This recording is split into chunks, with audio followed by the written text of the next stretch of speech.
নমস্কার বন্ধুরা, তোমরা সবাই কেমন আছো, ভালো আছো কিনা? আর আমরা তো মোটামুটি ভালোই আছি। আর আজকে ভিডিওটা এখান থেকে শুরু করছি। আর বলো, কে কিরকম আছো, কোথায় কিরকম আছো সবাই? কালকে হলো 26 জানুয়ারি, কালকেও ছুটি আছে। আজকে সানডে ছিল, আজকেও ছুটি সবাই, আর কালকেও ছুটি থাকবে। পরপর অনেক কটা ছুটি হয়ে গেল। আর তোমরা কে কোথায় কেমন আছো, ভালো আছো কিনা? ঠান্ডা তো চলে গেল। আর আজকে আমার সব কাজ হয়ে গেছে, কাজ হয়ে গেছে, সন্ধে হয়ে গেছে। আজকে এখন এন্টারটা লাস্ট মানে একদম দিচ্ছি আমি। আর যাই আমি করেছি আজকে তো রান্নাবান্না সব কিছুই তোমাদের সাথে মোটামুটি সব শেয়ার করবো। আর সানডেটা বেস্ট কেটেছে, খারাপ না। মোটামুটি ঘরেই, কোথাও বাইরে ঘুরতে যাই না, অনেক দিন হয়েছে কোথাও বাইরে ঘুরতে যাই না, আর ঘুরতে নিয়ে যায় না। সারা শীতটাও আমার ঘরে কাটলো, গরম তো ঘরেই কাটে, এইভাবেই কাটছে। তার থেকে মনে হয় আমার আন্দামান চলে গেলে ভালো, ওইখানে একটু ঘুরতে তো পারি এদিক ওদিক। এখানে কোথাও ঘুরতে যাওয়া হয় না, পুরো ঘরে বসে। অনেক দিন থেকে ভাবছিলাম একটু মায়াপুর যাবো, মায়াপুর যাবো, তাও হচ্ছে না, নিয়েই যাচ্ছে না। ডেইলি সকাল হলেই একটাই, রান্না খাওয়া বাস, রান্না খাওয়া বাস। জিন্দগি এই পর্যন্তই আটকে গেছে, রান্না আর খাওয়াতে। এর আগে আর কিছু হচ্ছে না। ঠান্ডা মান্ডা তো সব চলে গেলো, এবার ঠান্ডা চলে গেলে হালকা একটা চাদর গায়ে রেখেছে বাস, একটু না, এটা না গায়ে দিলেও চলে। ওই শীতের কয়েকদিন গায়ে দিয়ে দিয়ে অভ্যাস, তাই গায়ে দিচ্ছি বাস। সন্ধ্যে আজকে তো এখন সন্ধ্যে টন্ধে সব দেওয়া হয়ে গেছে, এখন সন্ধ্যের খাওয়ার চা হবে, কি হবে খাওয়ার সেটা দেখবো। আর তোমরা যদি কিছু কীর্তন বির্তনের আওয়াজ পাও, তাইলে বাবাকে টিভিতে গান চালিয়ে দিয়েছি, সেটার আওয়াজ হচ্ছে বাস। বাবা সন্ধ্যেবেলা হলে টিভিটা চালিয়ে শুয়ে পড়বে, বলবে ধরো ধরো গো ধরো, ওইটাই বলবে। আজকে সকালে বাবা সবচেয়ে বেশি হাসে কারণ হচ্ছে সুগারের জন্য ব্লাড নিয়েছে, এক হাত থেকে, যে হাত থেকে ব্লাড দিয়েছে, বাবা বলছে আমার পুরো সেই সাইডটা ব্যথা করছে গো।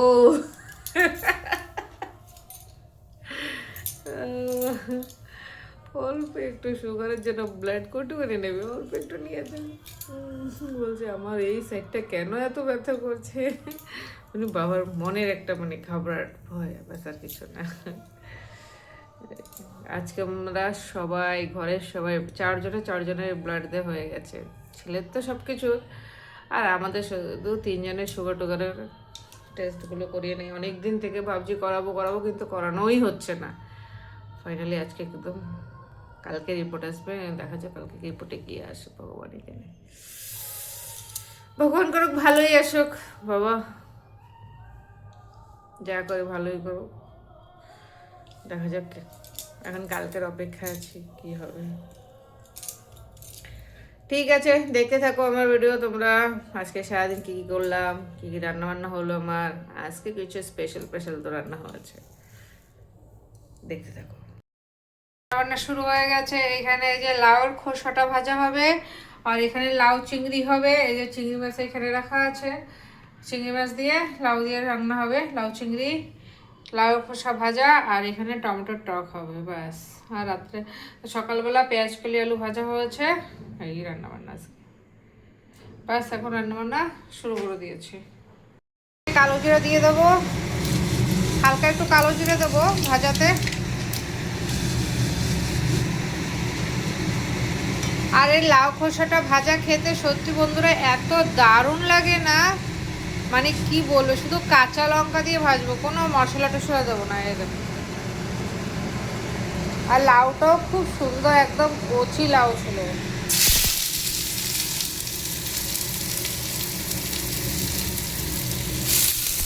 একটুখানি আলু দিয়ে দিয়েছি, ছোট ছোট 3টে আলু দিয়েছি একদম।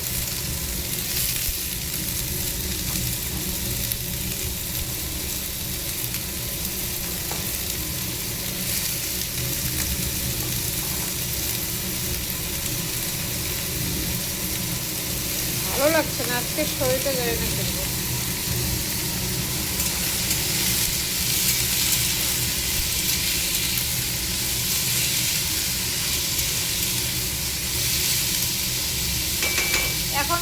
দেবো না, হলুদটা পরে দেবো। এখন একটু লবণ দিয়ে ঢেকে দেবো।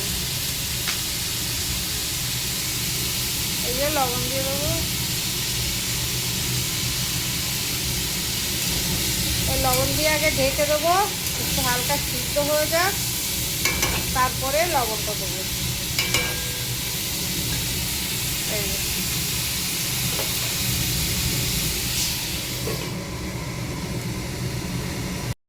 এই পাশে লাউটা সিদ্ধ বসিয়ে দিয়েছি। লাউটা কেউ একটু কালচে কালচে হয়ে গেছে, জানি না কেন। এই যে লবণ দিয়ে দেবো সিদ্ধতে।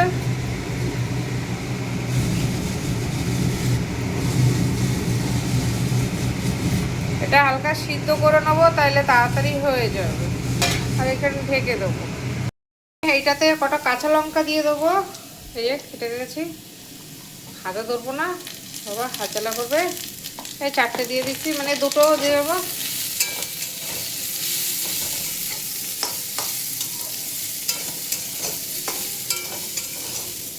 হ্যাঁ, লাউয়ের খোসাটা এত সুন্দর সিদ্ধ হয়ে গেছে না, মানে লাউটা একদম কচি ছিল।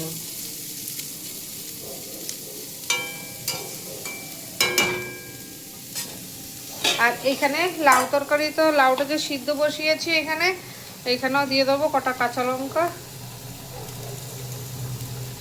আর বাকি এটা টকে দিয়ে দেবো।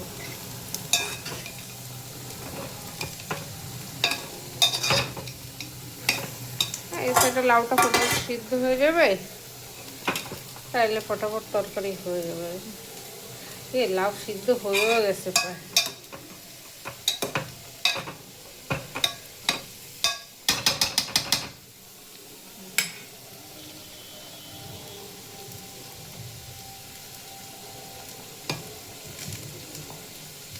বাস আর দেবো না, আবার বেশি না হয়ে যায়। আর ঢেকে দেবো, লাউটা প্রায় সিদ্ধই হয়ে গেছে, ঢেকে দেবো। আর এখানে এই যে ভাজাটা হয়ে গেলে লাউ তরকারিটা সম্বাদ দিয়ে দেবো, তারপর টকটা বাস হয়ে যাবে রান্না। রান্না করতে কতক্ষণ, যদি কাটা গোটা থাকে। এই যে হয়ে গেছে ভাজাটা। এই দেখো, ভাজাটা একটু আলগি দিয়ে রেখেছি, তেলটা পুরো পড়ে গেছে। আর এই ভাজাটা নামিয়ে দেবো। এখন জিরাটা দিয়ে দিয়েছি, এখন চিংড়ি মাছটা দিয়ে দেবো। এই যে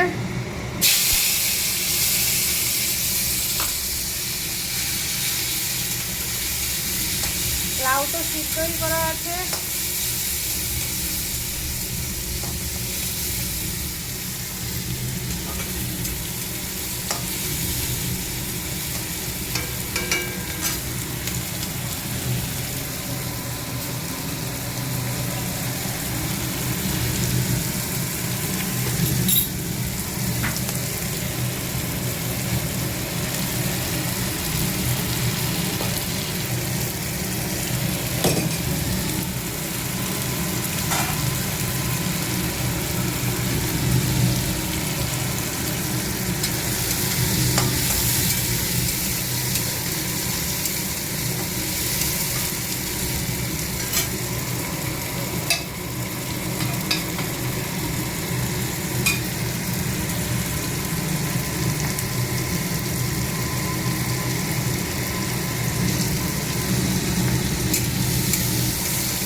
এবারে এই চিংড়ি মাছটার ভিতরে একটুখানি এই যে মশলাটা দিয়ে দেবো। এটা হলো আদা জিরা যা করে রেখেছিলাম সেটুখানি।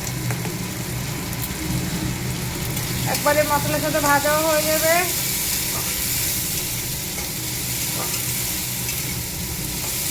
আর লাউও অল্প একটু, বেশি না।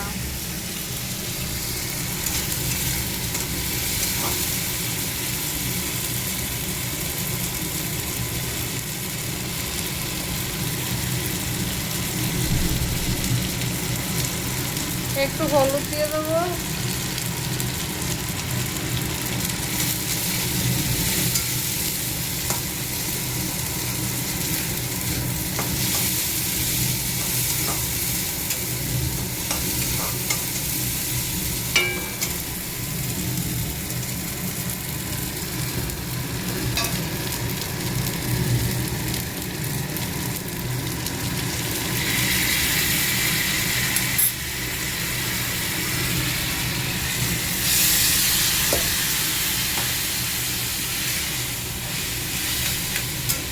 লাউটাও কোনো সিদ্ধই আছে।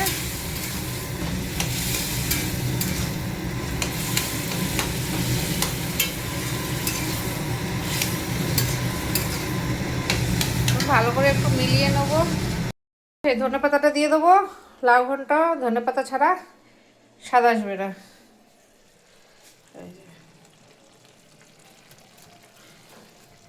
আজকে বাবাকে এভাবেই দেবো। না তো স্বাদ লাগে নাকি? স্বাদ লাগবে না না, কিন্তু বাবা আজকে খেয়ে নেবে এক টাইম তো। আর লাউ ঘন্ট তো ঠিক চিংড়ি দিয়ে লাউ ঘন্ট বাবা আজকে খেয়ে নেবে। আর এখানে একটুখানি জাস্ট চিনিও দেবো, কেন কি লাউতে চিনি না দিলে ভালো লাগবে না। এই যে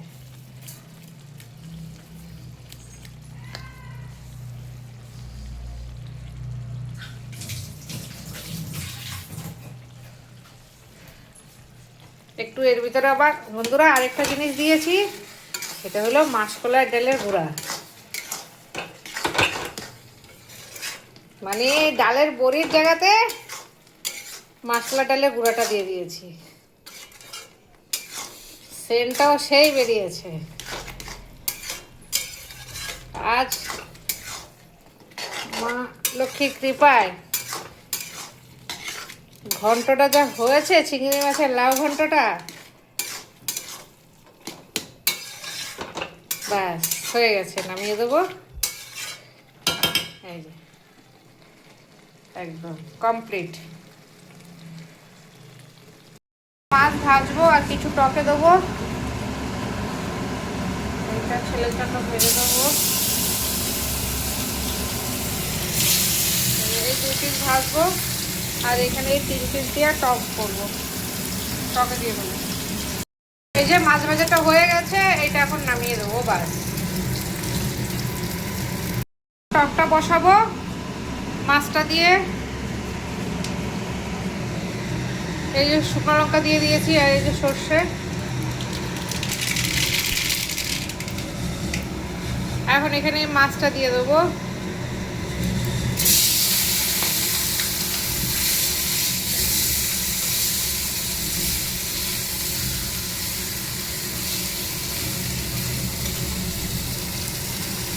মাছটা একটুখানি হালকা ভেজে নেবো, ভেজে নিয়ে তারপরে টমেটোটা দেবো।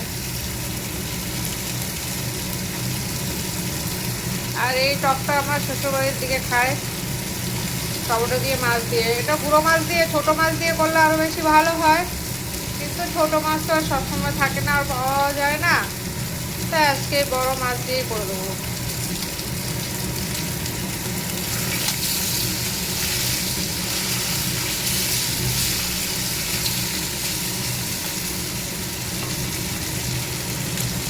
এই যে এখন এই টমেটোগুলো দিয়ে দেবো।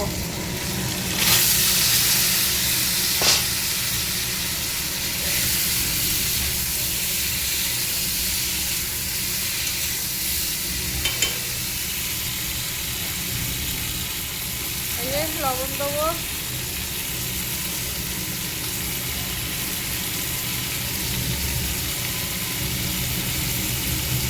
এই যে হলুদ।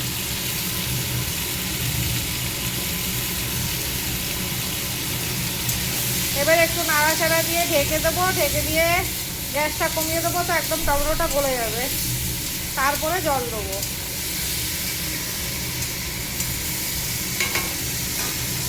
এবার ঢেকে দেবো।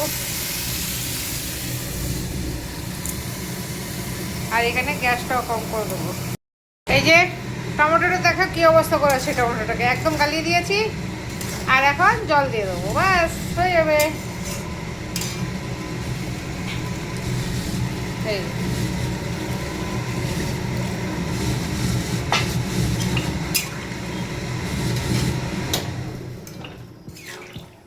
ব্যাস রান্না কমপ্লিট।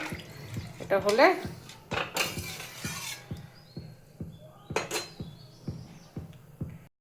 টকটা হয়ে গেছে, টকটা নামিয়ে দেবো, ব্যাস রান্না কমপ্লিট।